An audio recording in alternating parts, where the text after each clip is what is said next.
Hey, what's going on, guys? Welcome back to one of the monster videos. So in today's video, I'm back with our monster review. In today's video, I'm going to be reviewing the monster Lord Nebotus. You can obtain this monster right now in the current Legends Pass, but this right here, I want to thank Sammy and also Dark Souls for helping me make this video, make this possible, because this isn't my account. It's actually Sammy's, and Sammy received the Legends Pass from Dark Souls, so I want to just quickly thank both of them. But anyways, so this is a 130 Lord Nebotus, as you guys could see. We have evolving traits, of course, and this is the first corrupted mythic monster that has up to 5 traits, I guess you could say. So as you guys can see, there is Bulwark in the beginning, which is one of the best traits I have. Intubation, one of the best traits I have. Immune to oh, it's an area immune to possession and corruption. I thought this was just a like immune to possession to himself. It's an area immune to possession and corruption. That's even better, and it's for everybody, guys. So yeah, area means it's everybody, you know, like you're all the whole allies. So it's really good. That is really good. Oh wow. And then at rank 4 you have a status caster, area nightmares. Oh man, oh man. Imagine if this was an area evasion. No, that'd be too much. But yeah, rank 5 you have status caster self evasion. So yeah, it's a lot. It is a lot. So I will be doing a rank 5 review later on. That'll be most likely on my account, or I'll have to see. But yeah, this is a rank 3 review. Alright, so Lord Nebotus, for the runes here, guys, here's what I recommend giving. You want to go with 1 speed and 2 strength, or you can also do 2 speed and 1 strength. That also works out. But yeah, here are the stats with the runes combined, and without the runes, this is what you get at rank 3. Many players will be getting it to rank 3, so you should see something like this basically. But anyways, let's take a look at the skills that he went with first. He went with Mad Whispers, which is a heavy dark damage to all enemies, applies blind to all enemies. This is a AoE 50% blind, I see. And then there's also the Lord. This is a spammable skill, so 0 cooldown and also 0 stamina. It's a moderate dark damage to all enemies, applies nightmares to all enemies. The nightmare is for 4 turns, or sorry, for 3 turns. It is actually 4 turns, never mind, I was right. Corruption Lord deals heavy dark damage to one enemy, applies corruption to one enemy. So you'll basically apply corrupted to your enemy, one enemy, and it's a 42 stamina cost with 2 turn cooldown. Then you have Tholosar. I think this is the... Isn't this the 60% or something? Or 70 something percent? I'll have to see it in battle. But yeah, this skill right here is really powerful. It is powerful as heck. 36 stamina cost on 1 turn cooldown. Basically, it's just a massive social damage to one enemy. Applies a bleed to all enemies. To one enemy, sorry. So the bleeding will last for 3 turns. And is a single target. So 2 single targets I see, and then 2 AoEs. Let's take a look at the other skills here. Impure. Removes positive status effects from one enemy, applies a 3-turn death countdown to one enemy. Now this can be easily cleansed. I don't recommend running this, guys, unless you just want to run it for the remove positive status effect. But I like running this monster for fully attacker, so don't run Impure unless you just want to play around and go with that. You also have Awful Dreams, which is a moderate dark damage to all enemies, applies nightmares to all enemies. Now this one is pretty similar to this, I see. But the thing is, this one's more accurate, and also it's a 0 turn cooldown, 0 stamina cost.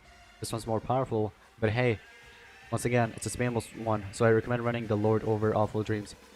Then you also have Fly High, which is a evasion and double damage and precision to yourself. If you want to run this, you can. You can also just run another ally on your side, and basically that ally could apply damage boost to you, you know what I mean? And also the evasion part, you can just go ahead and get this to rank 5, and the evasion will start off as a status caster. Evil Cut, this is a spammable skill as well, but hey, there is this other spammable right here. This is an AoE one. If you want to run a single target spammable skill, you can run Evil Cut. It's really up to you. But I actually agree with these 4 skills here. So go with these 4. And then you also have Eternal Evil, which removes all negative status effects and gives 100% life and stamina to itself. Applies Pierce to itself, removes 50% of total life from all enemies. That skill is too darn powerful, I've got to say. It is a dark corrupted mythic attacker, guys. So for relics, here's the relic slot.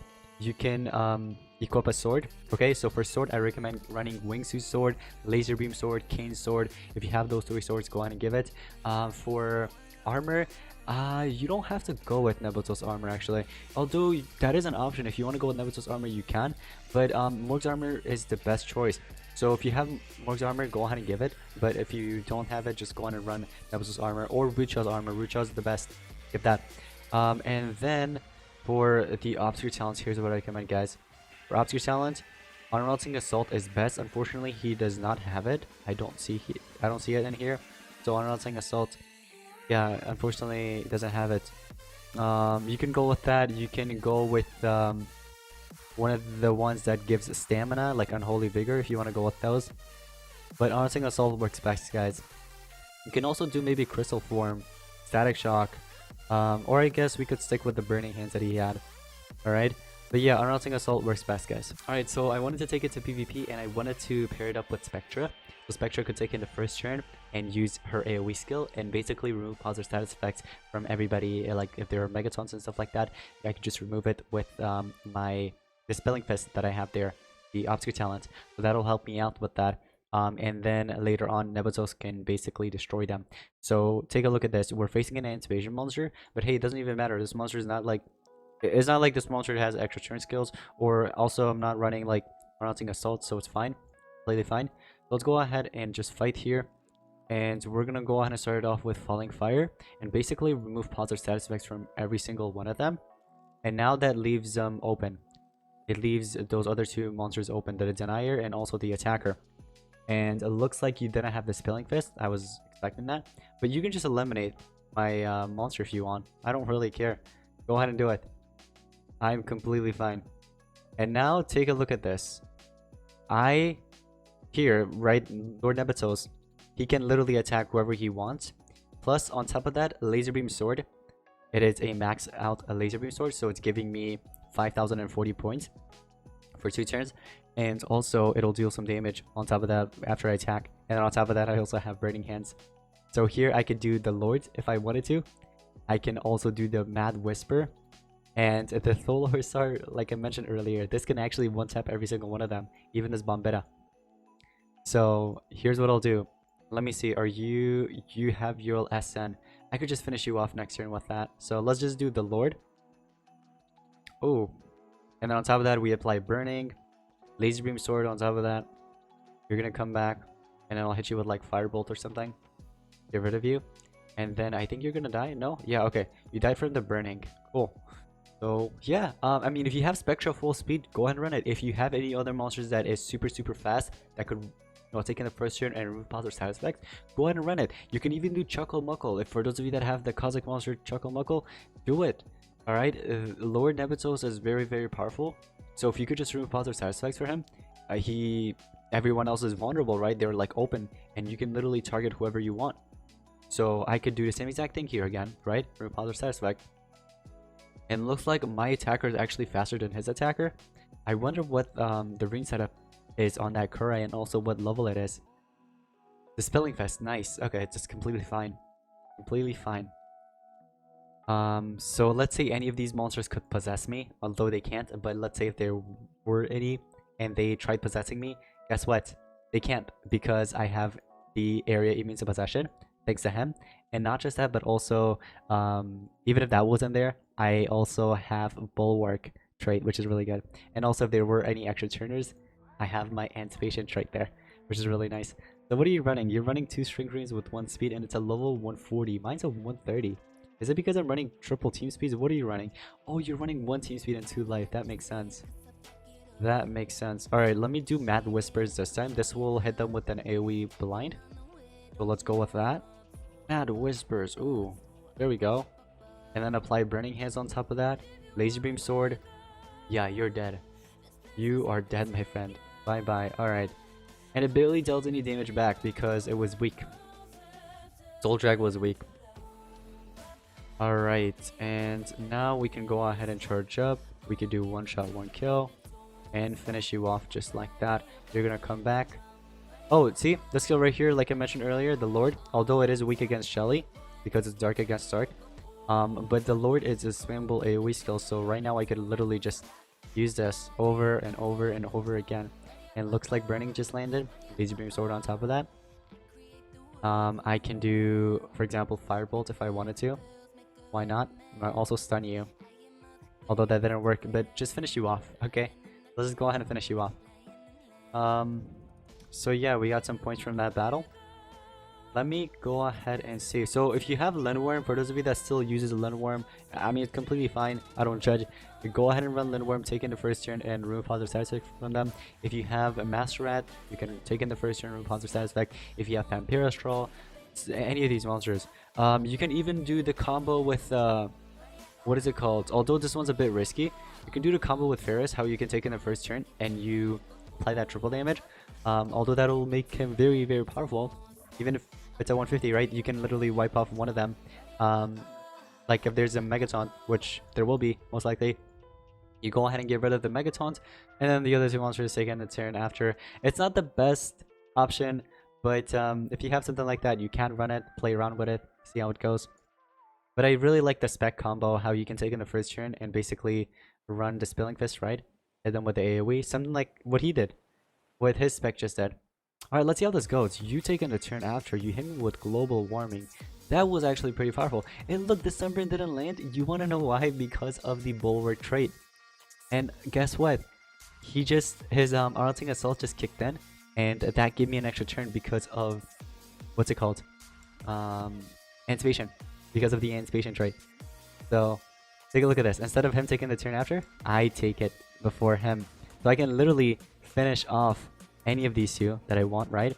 With Corruption Lord. I can also do Tolasar and finish both of them. I haven't... Oh, let me do AoE. This is very powerful. Look at this. And this will actually eliminate Bloomeria as well. There we go. Eliminate Bloomeria and the other. Although you applied Shock, but hey, it doesn't even matter because I'm not running Untitled Assault. And he also doesn't have any extra turn skills. Here's what I'll do. Here is what I'll do. I'm going to go in and charge up a bit. Alright, I'll let you get a turn in. You can do whatever you want. Okay, see, Morg's armor just kicked in and dealt some damage. Back. I want to do Tolasar. Let me see how much damage we can deal with that. This is a 70% power, by the way. 70% power and 95% accurate. Bam! 187k. Yeah, keep in mind, guys, this is a rank 3. I think his monster was rank 4 or 5. So, I know, I don't think it was rank 5, but definitely a rank 3 or 4-ish, okay? That Olaf Fanatic, not Olaf Fanatic. What's his name? Hammergrum. Okay? So, man, this monster is quite powerful, I've gotta say. It is quite powerful. Imagine this at rank 5. I will be doing it later on this season. I'll do a 150 review. Alright? But, yeah, not anytime soon. Spilling Fist. Damn, we got rid of one of them. Alright, let's put it on 4x speed. Let's see what happens here. Oh, you hit me with the AoE trait disable because of the anticipation trait there. Yeah, the AI normally does that. Now I can eliminate whoever I want here. I could do Mad Whispers and basically eliminate everybody because remember, Laser Beam Sword will deal 12k damage after attack, right? So look at that. Wait for it. Burning Hands, and not just that, but also Laser Beam Sword. So even if Burning Hands wasn't there, Hunting Assault, or not Hunting Assault, sorry, Laser Beam Sword would have dealt the damage there. And it would have been fine. But yeah, this monster is pretty powerful, I've got to say. If you guys haven't seen my analysis on it, if you want to get to know him a little better, like see his stats and stuff, whether it's good or bad, make sure you check out my analysis on it. Same thing with like what relics to run, what obstacle sounds to run, and other nice stuff. Make sure you check out my analysis once again. But that's going to be pretty much it for today's Monster Legends monster review on the monster Lord Nebotus. Once again, you can obtain it from the current season's Legends Pass. But yeah, thank you all so much for watching, and thanks to Stamy and Dark Souls once again for helping me make this video possible.